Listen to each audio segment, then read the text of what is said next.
ನಮಸ್ಕಾರ, ಎಲ್ರಿಗೂ ನನ್ನ ಚಾನಲ್ ಸ್ವಾಗತ. ಇವತ್ತು ನಾನು ಕೊಡಚಾದ್ರಿ ಚಾರಣ ಮಾಡಲು ಹೋಗ್ತಾ ಇದ್ದೀನಿ ಒಬ್ಬನೇ. ನಾನು ತಾಳಗುಪ್ಪ ಎಕ್ಸ್‌ಪ್ರೆಸ್ಸಲ್ಲಿ ಪ್ರಯಾಣ ಮಾಡ್ತಾಯಿದ್ದೀನಿ. ಸೊ ಪ್ಲ್ಯಾನ್ ಏನು ಅಂದರೆ, ತಾಳಗುಪ್ಪ ಎಕ್ಸ್‌ಪ್ರೆಸ್ಸಲ್ಲಿ ಪ್ರಯಾಣ ಮಾಡಿ ಸಾಗರದಲ್ಲಿ ಇಳ್ಕೊಂಡು ಅಲ್ಲಿಂದ ಬಸ್ಸು ಅಥವಾ ಟ್ಯಾಕ್ಸಿ ಯಾವುದ್ರಲ್ಲಾದರೂ ಹೋಗಿ ಕೊಡಚಾದ್ರಿ ಬೇಸ್ನ ರೀಚ್ ಆಗ್ತೀನಿ. ಸೊ ಅಲ್ಲಿಂದ ಚಾರಣ ಅಥವಾ ಟ್ರೆಕ್ಕು ಸ್ಟಾರ್ಟ್ ಮಾಡ್ತೀನಿ. ನಾನು ಜನ್ರಲಾಗಿ ಮಾಡೋ ಟ್ರಿಪ್ಸ್ ಎಲ್ಲ 90% ಎಲ್ಲ ಬೈಕ್ ಟ್ರಿಪ್ಸೇ ಆಗಿರುತ್ತೆ. ಸೊ ತುಂಬ ಬೈಕ್ ಟ್ರಿಪ್ಸ್ ಮಾಡಿ ಸ್ವಲ್ಪ ಬಡ್ಜೆಟ್ ಕಡಿಮೆ ಆಗಿತ್ತು. ಸೊ ಅದಕ್ಕೆ ಸ್ವಲ್ಪ ಬಡ್ಜೆಟ್ ಫ್ರೆಂಡ್ಲಿ ಟ್ರಿಪ್ ಮಾಡಬೇಕು ಅಂದ್ಕೊಂಡೆ. ಸೊ ಅದಕ್ಕೆ ಟ್ರೈನಲ್ಲಿ ಹೋಗ್ತಾಯಿದ್ದೀನಿ. ಈ ಟ್ರೈನು ಮೈಸೂರಿಂದ ಶಿವಮೊಗ್ಗ ಮತ್ತು ಸಾಗರ ಮಾರ್ಗವಾಗಿ ಹೋಗಿ ತಾಳಗುಪ್ಪ ರೀಚ್ ಆಗುತ್ತೆ. ನಾನು ಈ ಟ್ರೈನ್ನ ಕೆಂಗೇರಿಯಲ್ಲಿ ಹತ್ತಿದೆ. ಸೊ ಜನರಲ್ ಕಂಪಾರ್ಟ್ಮೆಂಟೆಲ್ಲ ಟ್ರಾವೆಲ್ ಮಾಡ್ತಾಯಿದ್ದೀನಿ. ಜನರಲಾಗಿ ಕೆಂಗೇರಿಯಲ್ಲಿ ಖಾಲಿನೇ ಇರುತ್ತೆ. ಸೊ ನನಗೆ ಆ್ಯಕ್ಚುಲಿ ಸೀಟ್ ಸಿಕ್ತು ಜನರಲ್ ಕಂಪಾರ್ಟ್ಮೆಂಟಲ್ಲಿ. ಸೊ ಜನರಲ್ ಕಂಪಾರ್ಟ್ಮೆಂಟಲ್ಲೇ ಟ್ರಾವೆಲ್ ಮಾಡ್ತಾಯಿದ್ದೀನಿ. ಆ್ಯಕ್ಚುಲಿ ಮೊದಲು ಟ್ರೈನಲ್ಲಿ ತುಂಬ ಪ್ರಯಾಣ ಮಾಡ್ತಾಯಿದ್ದೆ. ಬೈಕ್ ತೊಗೊಂಡ್ಮೇಲೆ ಟ್ರೈನಲ್ಲಿ ಪ್ರಯಾಣ ಮಾಡೋದು ಆಲ್ಮೋಸ್ಟ್ ಸ್ಟಾಪ್ ಆಗಿಬಿಟ್ಟಿತ್ತು. ಸೊ ಮತ್ತೆ ಈಗ ಟ್ರೈನಲ್ಲಿ ಪ್ರಯಾಣ ಮಾಡ್ತಾ ಇರೋದಕ್ಕೆ ತುಂಬ ಖುಷಿ ಆಗ್ತಾಯಿದೆ.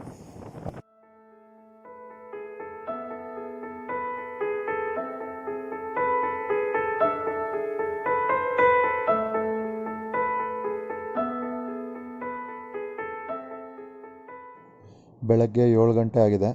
ಸೊ ಸಾಗರ ರೀಚ್ ಆಗಿದ್ದೀನಿ. ಇಲ್ಲಿಂದ ಈಗ ಬಸ್ ಹಿಡ್ಕೊಂಡು ಕೊಡಚಾದ್ರಿ ಬೇಸ್ಗೆ ಹೋಗಬೇಕು. ಲೋಕಲಲ್ಲಿ ವಿಚಾರಿಸಿದೆ, ಬಸ್ಸು ಸ್ವಲ್ಪ ಲೇಟ್ ಆಗುತ್ತೆ ಅಂತ, ಸುಮಾರು ಒಂದು 8 ಗಂಟೆಗೆ ಬರುತ್ತೆ ಅಂತ ಹೇಳಿದ್ರು. ಸೊ ಅದಕ್ಕೆ ಇಲ್ಲೇ ಫ್ರೆಶ್ ಅಪ್ ಆಗಿಬಿಟ್ಟು ಇಲ್ಲಿಂದ ಬಸ್ ಬರೋ ತನಕ ಕಾದು ಬಸ್ ಬಂದಮೇಲೆ ಬಸ್ಸಲ್ಲಿ ಹೋಗೋಣ ಅಂದ್ಕೊಂಡೆ. ಬೆಳಗ್ಗೆ 8 ಗಂಟೆಗೆ ಬಸ್ಸು ಸಿಕ್ತು. ಈಗ ಸುಮಾರು 10 ಗಂಟೆ ಆಗಿದೆ. ಸೊ ಬಸ್ಸವ್ರನ್ನ ಈ ಥರ ಕೊಡಚಾದ್ರಿ ಟ್ರೆಕ್ ಮಾಡಬೇಕು ಅಂತ ಕೇಳಿದ್ದಕ್ಕೆ ಅವರು ಇಲ್ಲಿ ಇಳ್ಕೊಂಡ್ರೆ ನೀವು ಇಲ್ಲಿಂದ ಟ್ರೆಕ್ ಮಾಡ್ಕೊಂಡು ಹೋಗ್ಬೋದು ಅಂದರು. ಸೊ ಸದ್ಯಕ್ಕೆ ಇಲ್ಲಿ ಇಳ್ಕೊಂಡಿದ್ದೀನಿ. ಚಾರಣ ಸ್ಟಾರ್ಟ್ ಮಾಡಿದಾಗ ರಸ್ತೆ ಹೀಗಿತ್ತು. ಸೊ ಹಿಂಗೆ ಸ್ವಲ್ಪ ದೂರ ನಡ್ಕೊಂಡು ಹೋಗಬೇಕು. ನಡ್ಕೊಂಡು ಹೋದ್ಮೇಲೆ ಅಲ್ಲಿ ಇಲ್ಲಿ ಜನರು ಸಿಗ್ತಾಯಿದ್ರು. ಅವ್ರು ನನಗೆ ವಿಚಾರಿಸ್ಕೊಂಡು ಮುಂದೆ ಬರ್ತಾಯಿದ್ದೆ. ಹಾಗೆ ಸ್ವಲ್ಪ ದೂರ ಬಂದಮೇಲೆ ಈ ಮನೆ ಕಾಣಿಸ್ತು. ತುಂಬ ಸಕ್ಕತ್ತಾಗಿದೆ ಅನಿಸ್ತು. ಒಳ್ಳೆ ಎದುರುಗಡೆ ಹೊಲ, ಫುಲ್ಲು ಹಸ್ರಾಗಿದೆ. ತುಂಬ ಖುಷಿ ಆಯಿತು ಈ ಮನೆ ನೋಡಿ. ಆಲ್ಮೋಸ್ಟ್ 1.25 ಗಂಟೆ ನಡೆದ ಮೇಲೆ ಈ ಮನೆ ಬಂದು ರೀಚ್ ಆದ. ಇದೇ ಕೊನೆ ಮನೆ. ಇಲ್ಲೊಬ್ಬರು ಫಾರೆಸ್ಟ್ ಆಫೀಸರ್ ಕೂತಿರ್ತಾರೆ. ಅವ್ರ ಹತ್ರ ಪರ್ಮಿಷನ್ ತೊಗೊಂಡು ಹಂಗೆ ನೀವು ಫರ್ದರ್ ಹೋಗಬೇಕು. ಆ್ಯಕ್ಚುಲಿ ನಾನು ಬಂದಿರೋ ರೂಟಲ್ಲಿ ಎಲ್ಲೂ ಫಾರೆಸ್ಟ್ ಆಫೀಸ್ ಸಿಗಲಿಲ್ಲ. ಸೊ ನನಗೆ ಯಾರೂ ಎಲ್ಲೂ ಪರ್ಮಿಷನ್ ತೊಗೊಳಕ್ಕಾಗಲಿಲ್ಲ. ಸೊ ಅವ್ರಿಗೆ ಹೇಳ್ದೆ ಈ ಥರ ನಾನು ಈ ಮರಕುಟಕ ರೋಡಿಂದ ಬಂದೆ ಅಂತ. ಸೊ ಅದಕ್ಕೆ ಅವ್ರು ಹೇಳಿದ್ರು, ನೆಕ್ಸ್ಟ್ ಟೈಮ್ ಬರಬೇಕಾದ್ರೆ ಈ ರೂಟಲ್ಲಿ ಬರೋಕ್ಕೆ ಹೋಗಬೇಡಿ, ಮೇನ್ ರೂಟಲ್ಲಿ ಬನ್ನಿ, ಅಲ್ಲಿ 20 ರೂಪೀಸ್ ಎಂಟ್ರಿ ಕೊಟ್ಟು ಟಿಕೆಟ್ ತೊಗೊಂಡು ನೀವು ಇಲ್ಲಿ ಬರಬೇಕು ಅಂದರು. ಬೆಳಗ್ಗೆ 11 ಆಗಿತ್ತು. ಇಲ್ಲಿ ನಾನು ಡೀಟೇಲ್ಸ್ ಎಲ್ಲ ಕೊಟ್ಟು ಎಂಟ್ರಿ ಮಾಡಿ ಹಂಗೆ ಫರ್ದರ್ ಮುಂದೆ ಹೋದೆ. ಇಲ್ಲಿ ಎಂಟ್ರಿ ಮಾಡಿಸ್ಕೊತಾರೆ ಅಂತಂದರೆ ಎಷ್ಟು ಜನ ಬಂದಿದ್ದಾರೆ, ಎಷ್ಟು ಜನ ಹೋಗಿದ್ದಾರೆ ಅಂತ ಒಂದು ಲಿಸ್ಟ್ ಮೇಂಟೈನ್ ಮಾಡಬೇಕಂತೆ.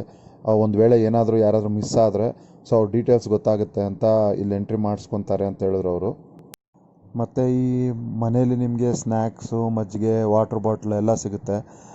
ನೀವು ಅದು ಬಿಟ್ಟು ಏನಾದರೂ ಫುಡ್ ಐಟಮ್ಸು, ಪ್ಯಾಕ್ಡ್ ಐಟಮ್ಸು ತೊಗೊಂಬಂದಿದ್ರೆ ಅವೆಲ್ಲ ಇಲ್ಲಿ ಎಂಟ್ರಿ ಮಾಡಬೇಕಾಗುತ್ತೆ. ಎಷ್ಟು ಪ್ಲಾಸ್ಟಿಕ್ ಕವರ್ಸ್ ಇದೆ, ಎಷ್ಟು ವಾಟ್ರ್ ಬಾಟಲ್ಸ್ ಇದೆ ಅನ್ನೋದೆಲ್ಲ ಎಂಟ್ರಿ ಮಾಡ್ಕೊಂಡು ಹೋಗ್ಬೇಕಾಗುತ್ತೆ.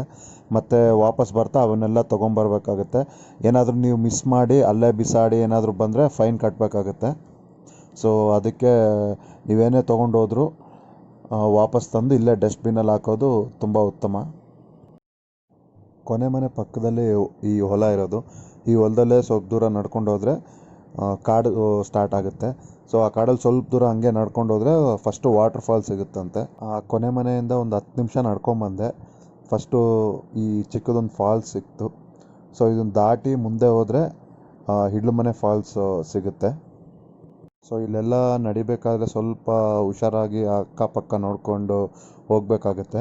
ಏನಂತಕ್ಕಂದರೆ ನೀವು ನೋಡ್ತಾ ಇರೋಂಗೆ ಒಂದು ಚಿಕ್ಕದೊಂದು ನಾಗರಾವಿತ್ತು ಫಾಲ್ಸ್ ಪಕ್ಕದಲ್ಲೇ. ಸೊ ಅದಕ್ಕೆ ದಯವಿಟ್ಟು ಹುಷಾರಾಗಿ ಅಕ್ಕಪಕ್ಕ ನೋಡಿಕೊಂಡು ನಡ್ಕೊಂಡೋಗಿ.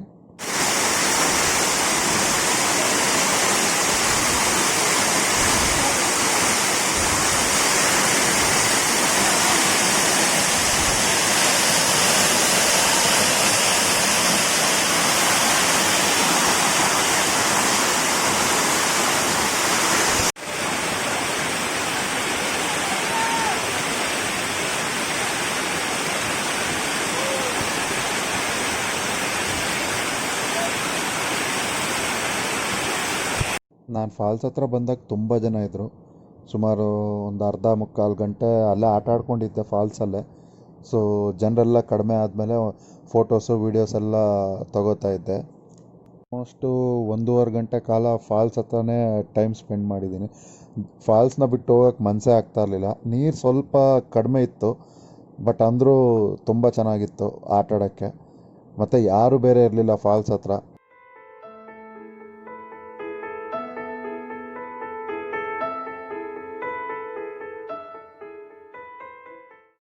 ಫಾಲ್ಸ್ನ ಬಿಟ್ಟಾಗ ಮಧ್ಯಾಹ್ನ 1:30 ಆಗಿತ್ತು. ಈಗ ಸಮಯ 2 ಗಂಟೆ ಆಗಿದೆ. ಇನ್ನೂ ಎಷ್ಟು ದೂರ ಹತ್ತಬೇಕೋ ಗೊತ್ತಿಲ್ಲ. ಇಲ್ಲಿಂದ ವ್ಯೂ ತುಂಬ ಚೆನ್ನಾಗಿದೆ. ಮಧ್ಯದಲ್ಲಿ ಒಂದಷ್ಟು ಜನ ಇಳಿತಾ ಇದ್ರು ಆ್ಯಕ್ಚುಲಿ. ಸೊ ಅವ್ರ ಜೊತೆ ಸ್ವಲ್ಪ ಮಾತಾಡ್ಕೊಂಡು ನನಗೆ ಟೈಮ್ ಸ್ಪೆಂಡ್ ಮಾಡಿಕೊಂಡು ಇದ್ದೆ.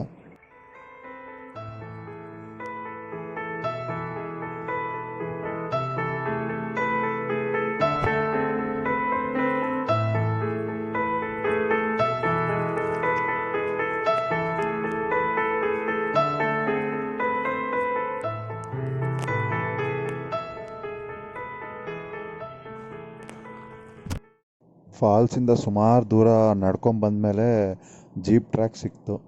ಸೊ ಇಲ್ಲಿಂದ ಇನ್ನು ಜೀಪ್ ಟ್ರ್ಯಾಕಲ್ಲೇ ನಡ್ಕೊಂಡು ಹೋಗ್ಬೇಕಂತೆ. ಸೊ ಸಮಯ ಈಗ 2:45 ಆಗಿದೆ. ಜೀಪ್ ಟ್ರ್ಯಾಕಿಂದ ಒಂದು 25 ನಿಮಿಷ ನಡ್ಕೊಂಬಂದಮೇಲೆ ಕೊನೆಗೆ ಫಾರೆಸ್ಟ್ ಗೆಸ್ಟ್ ಹೌಸ್ ಸಿಕ್ತು. ಸೊ ಫಾರೆಸ್ಟ್ ಗೆಸ್ಟ್ ಹೌಸ್ ಎದುರುಗಡೆನೇ ಒಂದು ಚಿಕ್ಕದೊಂದು ಹೋಟ್ಲ್ ಥರ ಇದೆ. ರಾತ್ರಿ ಇಲ್ಲೇ ಉಳ್ಕೊಳ್ಳೋ ಪ್ಲ್ಯಾನ್ ಇತ್ತು ನಂದು. ಸೊ ಚಪಾತಿ ತಿಂತಾ ಹಾಗೆ ಹೋಟ್ಲವ್ರ ಹತ್ರ ವಿಚಾರಿಸ್ಕೊಂಡೆ ಇಲ್ಲೇನಾದರೂ ಉಳ್ಕೊಳ್ಳೋಕೆ ಜಾಗ ಸಿಗುತ್ತಾ ಅಂತ. ಯಾಕಂದರೆ ನಾನು ಸ್ಲೀಪಿಂಗ್ ಬ್ಯಾಗ್ ತೊಗೊಂಬಂದಿದ್ದೆ ನನ್ನ ಜೊತೆ. ಹೋಟ್ಲವರು ಉಳ್ಕೋಬೋದು, ಬಟ್ ಮಳೆ ಏನಾದರೂ ಬಿದ್ದರೆ ಇಲ್ಲಿ ಸೋರುತ್ತೆ ಮತ್ತು ನಿಮ್ಗೆ ಕಷ್ಟ ಆಗ್ಬೋದು. ಮಳೆ ಬಿದ್ದಿಲ್ಲ ಅಂದರೆ ಇಲ್ಲೇ ಉಳ್ಕೊಳ್ಳಿ ಅಂತ ಹೇಳಿದ್ರು. ಸರಿ ನೋಡೋಣ ಅಂತ ಹೇಳ್ಬಿಟ್ಟು ಇಲ್ಲಿಂದ ಪೀಕ್ ಹೋಗೋಣ ಅಂತ ಡಿಸೈಡ್ ಮಾಡಿದೆ. ಹೋಟ್ಲಿಂದ ಸುಮಾರೊಂದು 3/4 ಗಂಟೆ ನಡೆದ ಮೇಲೆ ಪೀಕ್ ಸಿಕ್ತು. ತುಂಬ ಫಾಗಿ ಇತ್ತು ಆ್ಯಕ್ಚುಲಿ ದಾರೀಲಿ. ಪೀಕ್ ಹತ್ರ ಏನಷ್ಟು ಫಾಗ್ ಇರಲಿಲ್ಲ, ಬಟ್ ಮೋಡ ತುಂಬ ಮೂಮೆಂಟ್ ಇತ್ತು. ತುಂಬ ಚೆನ್ನಾಗಿತ್ತು ನೋಡೋಕ್ಕೆ. ಸೊ ಅದಕ್ಕೆ ಅಲ್ಲೇ ಸುಮಾರು ಹೊತ್ತು ಕೂತಿದ್ದೆ. ಸೊ ನೀವು ಇಲ್ಲಿ ನೋಡ್ತಾ ಇರೋಂಗೆ ಆ ದೂರದಲ್ಲಿ ಕಾಣಿಸ್ತಾ ಇರೋದು ಶಂಕರಾಚಾರ್ಯ ಪೀಠ. ಸೊ ಇಲ್ಲೇ ಸುಮಾರು ಹೊತ್ತು ಟೈಮ್ ಸ್ಪೆಂಡ್ ಮಾಡಿದೆ.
ಸನ್ಸೆಟ್ ನೋಡೋಣ ಅಂತ ಕೂತಿದ್ದೆ, ಬಟ್ ಮೋಡ ತುಂಬ ಇದ್ದಿದ್ದ ಕಾರಣ ಸನ್ಸೆಟ್ ಏನು ಅಷ್ಟು ಚೆನ್ನಾಗಿ ಕಾಣಿಸ್ಲಿಲ್ಲ. ಬಟ್ ಅಂದರೂ ವೆದರ್ ಮಾತ್ರ ತುಂಬ ಚೆನ್ನಾಗಿತ್ತು.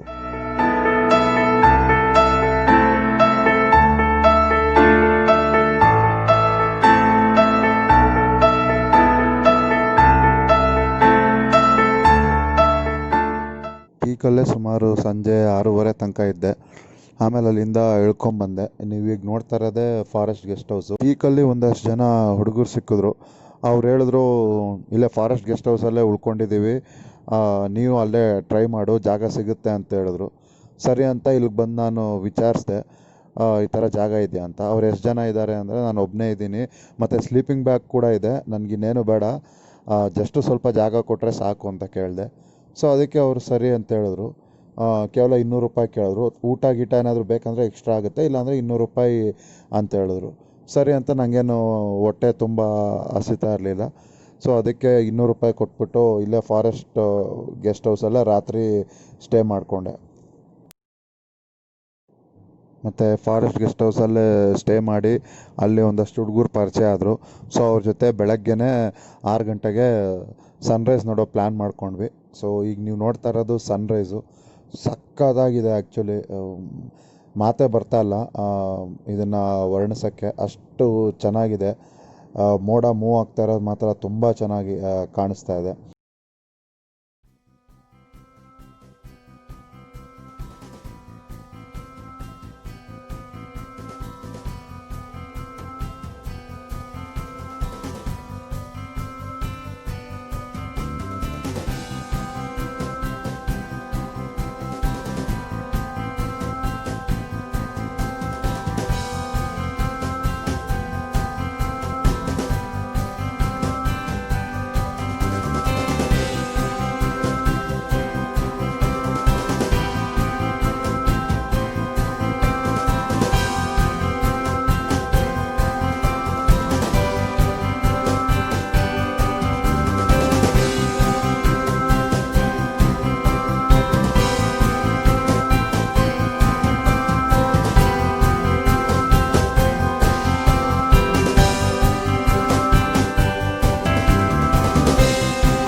ಸನ್ರೈಸ್ ನೋಡಿದ್ಮೇಲೆ ಗಣಪತಿ ಗುಹೆ ಮತ್ತು ಚಿತ್ರಮೂಲ ಕೇವ್ ನೋಡೋಣ ಅಂದ್ಕೊತಾ ಇದ್ದೆ.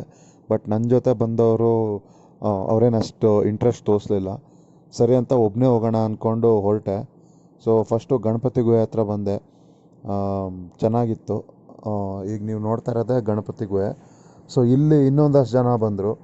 ಸೊ ಅವರು ಚಿತ್ರಮೂಲ ಕೇವ್ ಕಡೆಗೆ ಹೋಗ್ತಾ ಇದ್ದೀವಿ, ದಾರಿ ಗೊತ್ತಾ ಅಂದರು. ಸೊ ನನಗೂ ಗೊತ್ತಿಲ್ಲ ಅಂದೆ. ಬನ್ನಿ ಒಟ್ಟಿಗೆ ಹೋಗೋಣ ಅಂದರು. ಸೊ ಅವ್ರ ಜೊತೆ ಒಟ್ಟಿಗೆ ಚಿತ್ರಮೂಲ ಕೇವ್ ನೋಡೋಕ್ಕೆ ಹೊರಟೆ. ಚಿತ್ರಮೂಲ ಗುಹೆ ಹತ್ರ ಬಂದ್ವಿ. ಸೊ ಈ ಏಣಿ ಹತ್ತಿದ್ರೆ ಚಿತ್ರಮೂಲ ಗುಹೆ. ಸೊ ಇಲ್ಲಿ ಒಂದು ಶಿವಲಿಂಗ ಮತ್ತು ಒಂದಷ್ಟು ದೇವರುಗಳ ವಿಗ್ರಹ ಇತ್ತು. ಇಲ್ಲಿಂದ ವ್ಯೂ ತುಂಬ ಚೆನ್ನಾಗಿತ್ತು. ತುಂಬ ಜನ ಕೊಡಚಾದ್ರಿಗೆ ಬಂದು ಇಲ್ಲಿಗೆ ಬರ್ದೇ ಹೋಗ್ತಾ ಇರ್ತಾರೆ. ಸೊ ಆ್ಯಕ್ಚುಲಿ ತುಂಬ ಚೆನ್ನಾಗಿದೆ. ಶಂಕರಾಚಾರ್ಯ ಅವರ ಪೀಠ ಇದೆಯಲ್ಲ, ಅದ್ರ ಹಿಂದ್ಗಡೆನೇ ಸ್ವಲ್ಪ ಮುಂದೆ ಬಂದರೆ ಈ ಬಲಗಡೆಗೊಂದು ದಾರಿ ಸಿಗುತ್ತೆ. ಆ ದಾರಿಲಿ ಬಂದರೆ ಸುಮಾರು ಸ್ವಲ್ಪ ದೂರ ಇಳಿಬೇಕು. ಕೆಳಗಡೆ ಇಳ್ಕೊಂಡು ಬಂದರೆ ಇಲ್ಲಿ ಚಿತ್ರಮೂಲ ಗುಹೆ ಸಿಗುತ್ತೆ. ಆ್ಯಕ್ಚುಲಿ ಇಲ್ಲೊಬ್ರು ಹೇಳ್ತಾಯಿದ್ರು, ತುಂಬ ಜನ ಬಂದು ಈ ಗುಹೆ ಹತ್ರನೇ ಸುಮಾರು ಒಂದಷ್ಟು ದಿನ ಸ್ಪೆಂಡ್ ಮಾಡ್ತಾರೆ ಅಂತ.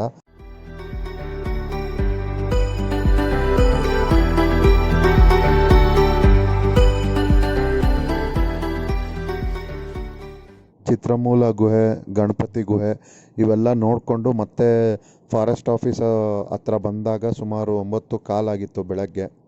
ಸೊ ಇಲ್ಲಿ ಬಂದು ಸ್ವಲ್ಪ ಹೊತ್ತು ವಿಶ್ರಾಂತಿ ತೊಗೊಂಡು ಟೈಮ್ ಸ್ಪೆಂಡ್ ಮಾಡಿ ಮತ್ತೆ ನಾನು ಆ್ಯಕ್ಚುಲಿ ವಾಪಸ್ಸು ನಡ್ಕೊಂಡು ಹೋಗೋಣ ಅಂತಲೇ ಡಿಸೈಡ್ ಆಗಿದ್ದೆ, ಜೀಪಲ್ಲೇನು ಹೋಗೋದು ಬೇಡ ಅಂತ. ಸೊ ನಾನು ಎಲ್ಲ ಫ್ರೆಶ್ ಅಪ್ ಆಗಿ ಮತ್ತೆ ಫಾರೆಸ್ಟ್ ಗೆಸ್ಟ್ ಹೌಸ್ನ ಬಿಟ್ಟಾಗ ಬೆಳಗ್ಗೆ 10:45 ಆಗಿತ್ತು.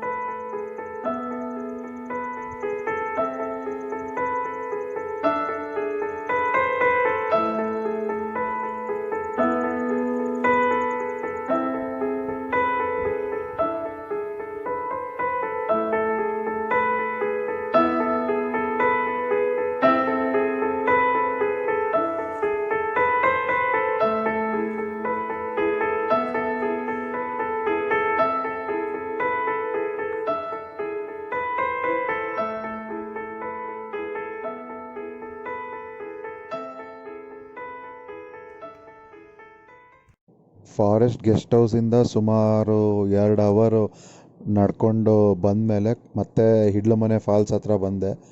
ಸೊ ಸಮಯ ಈಗ 12:30. ಫಾಲ್ಸ್ ಹತ್ರ ಯಾರೂ ಇರಲಿಲ್ಲ.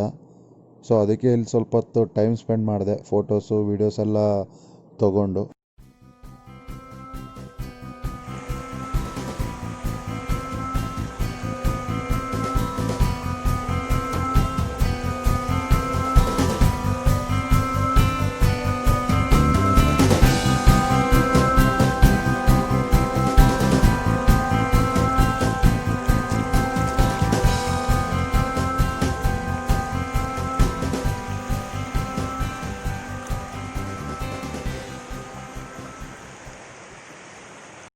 ಹಿಡ್ಲಮನೆ ಫಾಲ್ಸ್ ಬಿಟ್ಟು ಮತ್ತೆ ನಾನು ಬೇಸಿಗೆ ಬಂದು ರೀಚ್ ಆದಾಗ ಮಧ್ಯಾಹ್ನ 2:30 ಆಗಿತ್ತು.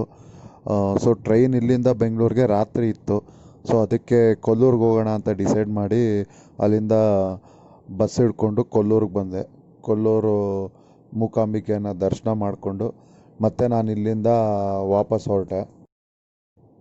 ಕೊಲ್ಲೂರಿಂದ ಸಾಗರಕ್ಕೆ ಡೈರೆಕ್ಟ್ ಬಸ್ ಸಿಕ್ತು. ನಾನು ಸಾಗರ ಬಂದು ರೀಚ್ ಆದಾಗ ರಾತ್ರಿ 7:30 ಆಗಿತ್ತು. ನಾನು ವಾಪಸ್ ಕೂಡ ಟ್ರೈನಲ್ಲೇ ಹೋಗಬೇಕು ಅಂತ ಡಿಸೈಡ್ ಆಗಿದ್ದೆ. ಸೊ ತಾಳಗುಪ್ಪ ಎಕ್ಸ್ಪ್ರೆಸ್ಸು ಸಾಗರಕ್ಕೆ ರಾತ್ರಿ 8:30 ಅಷ್ಟೊತ್ತಿಗೆ ಬರುತ್ತೆ. ಸೊ ನಾನು ಸಾಗರ 7:30 ಅಷ್ಟೊತ್ತಿಗೆ ಬಂದು ರೀಚ್ ಆಗಿದ್ದೆ. ಸುಮಾರು ಹೊತ್ತಾದಮೇಲೆ 8:45ಗೆ ತಾಳಗುಪ್ಪ ಎಕ್ಸ್ಪ್ರೆಸ್ ಬಂತು. ಸೊ ತಾಳಗುಪ್ಪ ಎಕ್ಸ್ಪ್ರೆಸ್ ಇಟ್ಕೊಂಡು ನಾನು ನೆಕ್ಸ್ಟ್ ದಿನ ಮುಂಜಾನೆ ಬೆಳಗ್ಗೆ 5 ಗಂಟೆಗೆ ಬೆಂಗಳೂರು ರೀಚ್ ಆದೆ. ನೀವು ನೋಡ್ತಾ ಇರೋದು ಎಕ್ಸ್ಪೆನ್ಸ್ ಚಾರ್ಟು. ಸೊ ಓವರಾಲ್ ನನಗೆ 2 ದಿನಕ್ಕೆ 923 ರೂಪಾಯಿ ಖರ್ಚಾಯಿತು, ಎಲ್ಲ ಇನ್ಕ್ಲೂಡೆಡ್.